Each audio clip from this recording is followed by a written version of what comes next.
65 करोड़ रुपए आए है और हमारा जो खर्चा है हर महीने 144 करोड़ रुपया है। और हमें 69 करोड़ रुपए का शॉर्टफॉल हर महीने होता है और ये हम सरकार के सहयोग से जो है ये पैसा सरकार से लेते हैं, वित्त विभाग से लेते हैं और फिर हम इस शॉर्टफॉल को पूरा करते हैं और उससे जो है कर्मचारियों के पेंशन और कर्मचारियों की तनख्वाह हम दे पा रहे हैं। तो इसलिए एचआरटीसी के आय में संशोधन कैसे हो या व्यवस्था कैसे सुधरे उसकी हमारी डिस्कशन चल रही है। और इस समय जो है हमारे देश के कानून के मुताबिक सरकारी क्षेत्र में जो 15 साल पूरा कर चुके हैं उन बसों को और उन सरकारी गाड़ियों को सड़क से बाहर करने का आदेश हुआ है। 15 साल जिनका पूरा हो चुका है और उसमें जो है एचआरटीसी के जो है पहले ही दौर में जो है 167 बसें ऐसी हैं जो हमें सड़क से हटानी पड़ रही हैं। 167 बसेज हम हटा रहे हैं क्योंकि उनकी आरसी रद्द हो गई है और सरकारी सेक्टर में हालांकि काफ़ी गाड़ियां हट रही हैं 15 साल पूरी जो कर चुके हैं जिनकी आरसी जो है ऑटोमेटिक रद्द हो गई है।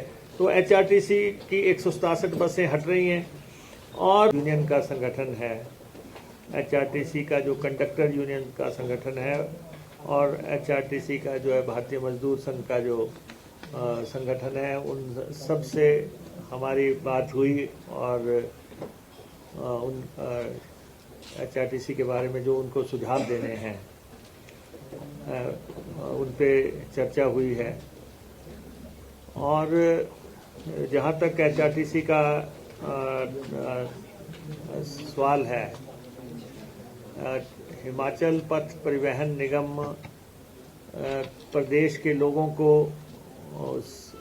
जो है यात्रा सुविधा देने के लिए एक मुख्य भूमिका निभा रहा है क्योंकि हमारे पास एयर कनेक्टिविटी नहीं है, हमारे पास रेल कनेक्टिविटी नहीं है। ऐसे में जो सड़क मार्ग है और सड़क मार्ग में भी एचआरटीसी का बहुत बड़ा रोल है।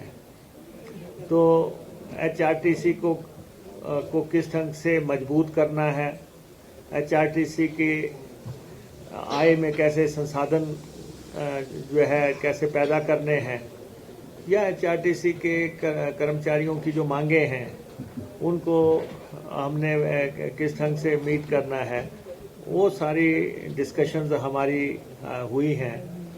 और एक तो मैं आपको ये बताना चाहता हूँ कि हमारे पास इस समय 3132 बसेज हैं एचआरटीसी में 3142 और ये 3719 रूट्स पे चल रही हैं, 3719 रूट पे चल रही हैं। प्रदेश के दूर दराज दुर्गम इलाकों में हमारे एचआरटीसी सेवा दे रही है। दिल्ली से ले तक जो है हमारी एचआरटीसी के चालक और परिचालक जो है सेवाएं दे रहे हैं और हर परिस्थिति में जो है हमारे जो कर्मचारी हैं एचआरटीसी के वो सेवा भाव से काम करते हैं और बेहतरीन हमारे पास कर्मचारियों का स्टाफ है। और लेकिन एचआरटीसी की दिक्कतें ये है कि हम 1355 करोड़ रुपए के घाटे के आसपास खड़े हुए हैं, या कर्मचारियों की देनदारियां हैं या पेंशन की देनदारियां हैं या दूसरी दिक्कतें हैं। और एचआरटीसी की रोज की कमाई जो है हमारी जो है महीने की जो कमाई है वो है 65 करोड़ रुपया। इतनी बसें हम चलाते हैं 3142 रूटों पे चलाने के बाद हमारी बुक वैल्यू की बसें हैं, यानी कि वो अपना जीवन पूरा कर चुकी हैं लेकिन हम उन्हें चला रहे हैं क्योंकि हमारे पास प्रॉब्लम्स हैं। तो इन 1199 में से जो है एचआरटीसी का जो हमारा प्रबंधन है उनके मुताबिक इन 1199 में से 202 बसें तत्काल हटाने की जरूरत है, वो हमने हटाने का निर्देश दे दिया है। कि उन 202 बसों को भी आप हटा दें, क्योंकि जो बसें बिल्कुल ही ठोक पीट के चलाई जा रही हैं और जिसको बहुत दिक्कत है। तो इसका मतलब हमारे पास 369 बसेज हम हटा रहे हैं और उसके बाद हमारी फ्लीट स्ट्रेंथ जो है 2773 रह जाती है। और उसको पूरा करने के लिए इस साल के दौरान हमने लगभग 600 बसों की प्रोक्योरमेंट का रोड मैप तैयार किया है कि हम 600 बसें किसी भी ढंग से जो है अपने फ्लीट में शामिल कर पाएं, ताकि हमारे ड्राइवर्स को, हमारे कंडक्टर्स को और सवारियों को जो है सुविधा हो सके।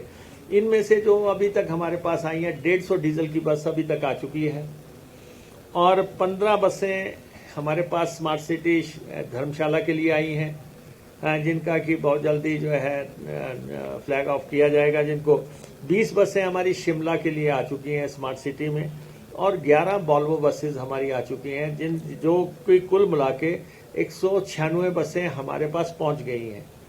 और उसके बाद अब हमने 75 जो है ई बसेस के ऑर्डर टेंडर हमने निकाल दिया है।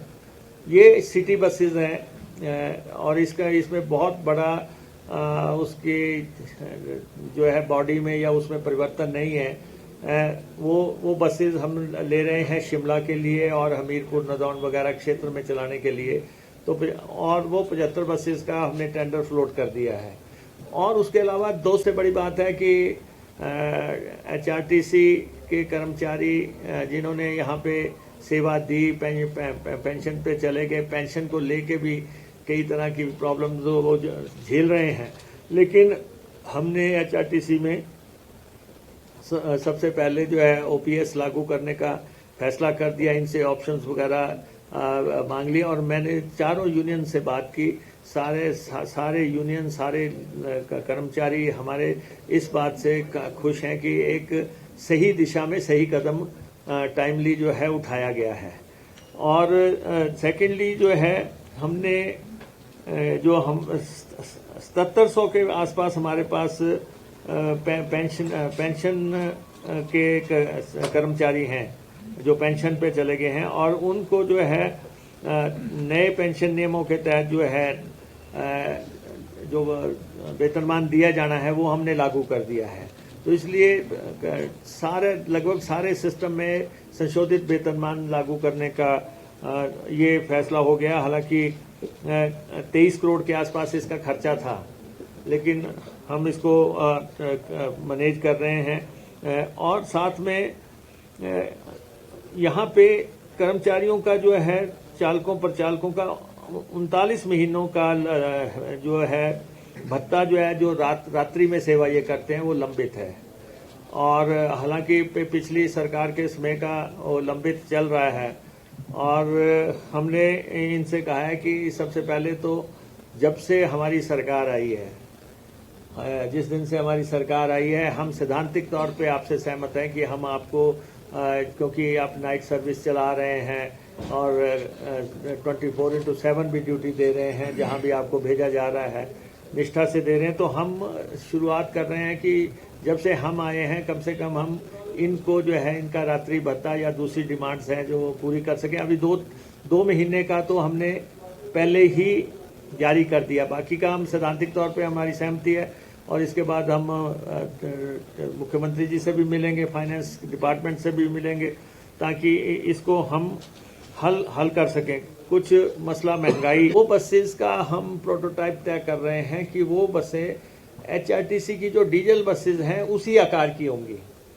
और वो ऊंची भी होंगी और उनकी बॉडी भी उसी तरह से बनाई जाएगी पहाड़ के टोपोग्राफी के हिसाब से जो चल सके। तो 225 इलेक्ट्रिक बसेज हम और तय करने जा रहे हैं और उसके बाद इसी साल के दौरान लगभग 300 इलेक्ट्रिक बसेस के आसपास हम पहुंच जाएंगे।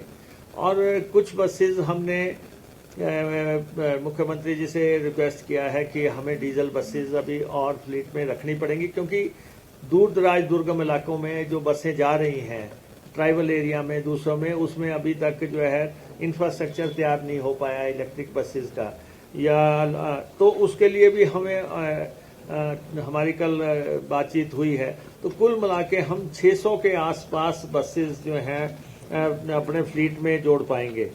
और उसके बाद हमने ये कोशिश हम कर रहे हैं कि HRTC के स्टाफ को किसी भी ढंग से 7 तारीख को जो है तनख्वाह दी जा सके, 7 को तनख्वाह दी जा सके। जैसे इस महीने हमने प्रयास किया तो ड्राइवर्स को हम तनख्वाह दे पाए, ड्राइवर कंडक्टर या जो सर्विंग जो हैं हमारे, उनको हमने 7 तारीख से पहले तनख्वाह दी।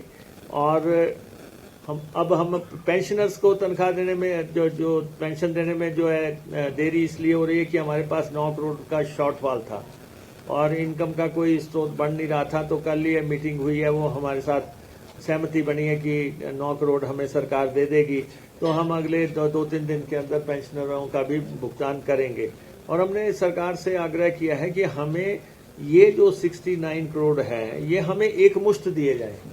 ये नहीं है कि हमें कुछ पैसा जो है मिल जाता है फर्स्ट क्वार्टर में, कुछ बाद में मिलता है। तो हमने कहा ये जो हमारी 65 करोड़ की आय के बाद जो है 69 करोड़ की जो जरूरतें हैं वो हमें एक मुश्त दी जाए।